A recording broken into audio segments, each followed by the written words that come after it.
Pas Mang Ade nancepin paku bumi di sekitar Gibran ditemukan, barulah Gibran sadar ternyata ada orang yang manggil-manggil dia.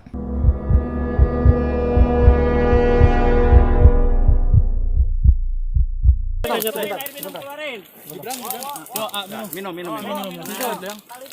Ya udah.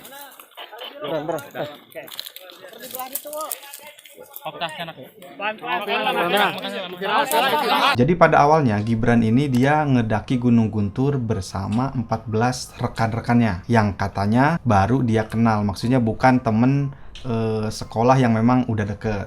Jadi waktu pendakian itu Gibran dan salah satu rekannya ini dia udah nyampe di pos 3 lebih dulu. Sementara kebanyakan teman-teman Gibran yang lain itu katanya masih ada di bawah dan lagi menuju ke pos 3. Nah di pos 3 ini Gibran dan salah satu temannya ini dia mendirikan tenda. Gibran dan temannya ini istirahat di tenda. Tapi yang aneh dan gak bisa dinilai dengan akal sehat, tiba-tiba Gibran ini udah hilang dan baru sadar ketika dia ada di Curug Cikoneng dan ditemukan oleh Mang Ade namanya. Mang Ade ini salah satu kuncen dalam kondisi lagi duduk dan kakinya ada sedikit luka katanya. Jadi memang ini agak janggal dan susah diterima sama akal sih ya. Di pos 3 lagi diriin tenda tiba-tiba hilang dan gak inget apa-apa, baru ditemuin di Curug Cikoneng. Jadi Gibran ini ngilang di Gunung Guntur selama 5 hari, terhitung dari tanggal 19 September. Nah, baru ditemukan pada hari Jumat 24 September 2021. Selama 5 hari Gibran ini hilang di Gunung Guntur, itu dia cuman minum air sungai dan juga dedaunan yang ada di sekitar gunung yang dia temui. Jadi sebetulnya hampir di semua gunung itu banyak sekali tumbuhan-tumbuhan atau dedaunan-dedaunan yang bisa dikonsumsi dan tidak mengandung racun. Waktu Gibran hilang ini dia makan dedaunan yang memang tidak beracun. Nah itulah yang akhirnya jadi salah satu faktor dia bisa survive dan selamat. Menurut dunia medis, manusia itu bisa tahan tanpa makan kurang lebih selama 3 minggu. Tapi kalau misalkan manusia nggak minum, itu dia cuman bisa bertahan 4-7 hari. Nah, karena Gibran ini bisa minum dan bisa makan, kalaupun dedaunan, dia bisa selamat kalaupun lebih dari 5 hari. Kejadian unik dan janggal kedua yang dialami Gibran adalah Gibran selalu ngerasa selama dia hilang itu tidak ada malam. Jadi yang dia rasain itu siang terus katanya. Jadi dia nggak ngerasain tuh namanya gelap pas malam. Kenapa? Karena yang ada di pikiran dia, yang dia rasain itu katanya siang terus. Ini kurang logis ya, karena Gibran itu kan faktanya hilang selama 5 hari. Tapi katanya dia ngerasa hilang hanya beberapa jam aja. Sampai-sampai dia ngerasa siang terus. Gibran ini katanya selalu ngerasa ada di tengah-tengah keramaian waktu dia hilang itu. Padahal nyatanya dia itu lagi sendirian di tengah hutan Gunung Guntur. Yang lebih anehnya lagi, konon katanya ada 5 orang yang tiba-tiba nawarin Gibran makan dan minum. Padahal sebetulnya Gibran lagi sendiri, nggak ada siapa-siapa di sana. Tapi ya itu dia, aneh banget kok tiba-tiba ada 5 orang yang nawari Gibran, nawarin minum, bahkan katanya ngajak Gibran main ke rumah si orang ini. Tapi ketika si orang ini ngajak, katanya jalan yang dituju itu curam banget gitu. Tapi akhirnya Gibran menolak, Gibran nggak ikut, dan Gibran lebih milih makan daun dan minum dari air sungai.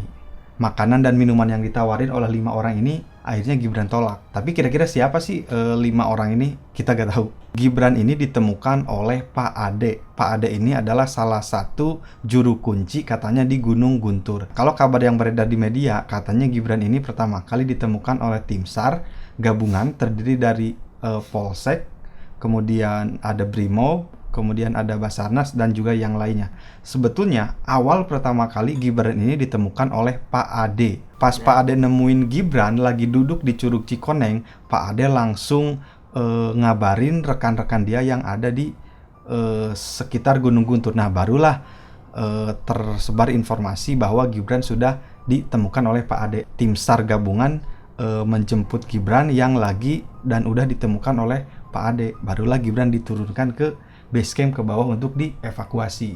Buat ngejawab siapa sosok yang mau ngasih makan Gibran di sana itu siapa, tentu ini perlu dilakukan analisa. Karena apa yang dialami Gibran selama 5 hari di sana ini sangat tidak masuk akal. Bayangin, Gibran 5 hari hilang di gunung. Di gunung itu cuacanya biasanya itu sangat dingin. Apalagi dia di sana selama 5 hari tidur di luar, bener-bener di hutan. Dia nggak bawa makanan, tapi dia bisa selamat selama 5 hari. Kita coba lakukan analisa berdasarkan kejadian-kejadian, pengalaman-pengalaman sebelumnya, kasus-kasus hilang di gunung. Biasanya orang yang hilang di gunung dan dia mengalami kejadian-kejadian aneh, merasakan kejadian-kejadian aneh, misalnya tiba-tiba dia mendapatkan bisikan, melihat sosok aneh, itu biasanya disebabkan oleh hipotermia.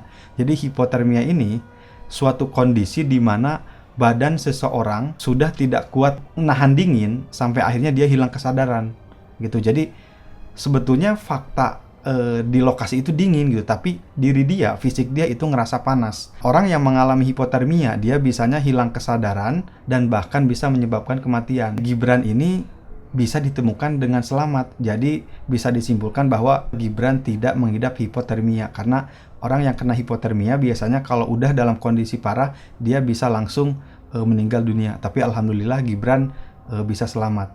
Analisis kedua, bisa aja Gibran ini mengalami psikosis. Apa sih psikosis itu? Psikosis itu adalah gejala mental yang serius yang menyebabkan orang berhalusinasi atau tidak bisa berpikiran secara logis. Nah, ini biasanya dialami oleh orang yang sedang ada dalam kondisi depresi yang sangat berat.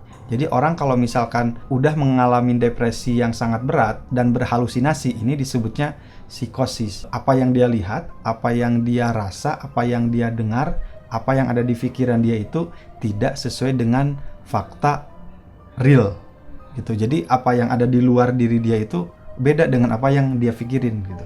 Contoh dari kasus psikosis ini salah satunya itu orang tiba-tiba dia ngerasa bisa terbang padahal dia nggak bisa terbang. Nah, biasanya orang-orang yang model kayak begini itu biasanya dia yang mengalami depresi yang sangat berat. Karena dia ngerasa bisa terbang, akhirnya dia loncat dari ketinggian. Karena dia ngerasa bisa terbang, padahal faktanya enggak. Nah, ini mungkin yang dialami oleh Gibran.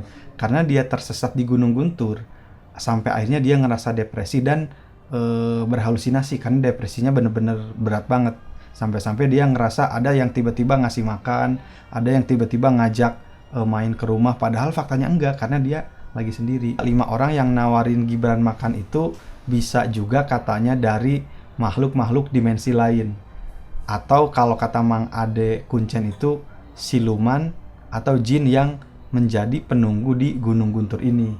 Jadi memang di setiap gunung, termasuk Gunung Guntur ini, selalu ada cerita-cerita khususnya dari masyarakat setempat bahwa di sana itu memang ada penunggunya katanya. Nah, banyak juga yang nganggap dan punya keyakinan Gibran ini ditemanin dan 5 orang yang ngasih makan ke Gibran itu adalah makhluk-makhluk jin atau siluman yang nunggu di Gunung Guntur itu. Konon katanya Mang Ade sebelum menemukan Gibran ini, dia sempat melakukan ritual-ritual khusus yang dia yakini. Semisal membaca tawasul, kalau kata bahasa Mang Ade, baca doa-doa khusus kepada Allah Subhanahu wa Ta'ala. Kemudian Mang Ade ini katanya nancepin paku bumi di salah satu batu di sekitar Gibran ditemukan.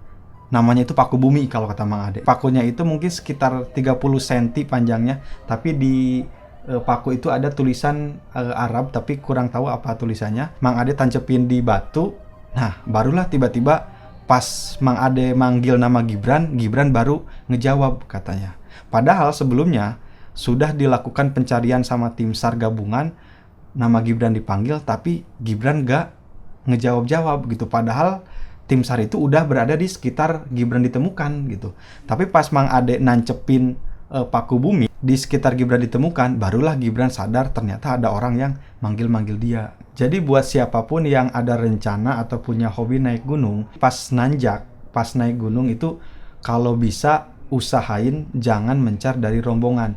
Mulai dari berangkat, di perjalanan, sampai puncak dan sampai entar turun lagi, itu jangan misah dari rombongan. Kenapa? Karena banyak kejadian kasus-kasus hilang di gunung itu awal mulanya itu mencar dari rombongan gitu. Jadi kalau misalkan bareng-bareng, itu potensi untuk hilang di gunungnya itu lebih kecil dibanding orang-orang yang ngedaki dengan susunan atau formasi mencar-mencar dari rombongannya.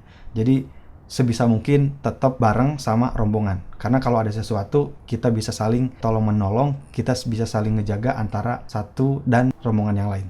Kalau kalian punya cerita-cerita yang unik lain, yang mistis dan horor mungkin seputar pendakian, silahkan sampaikan di kolom komentar. Jangan lupa like, subscribe, dan nyalakan notifikasi loncengnya.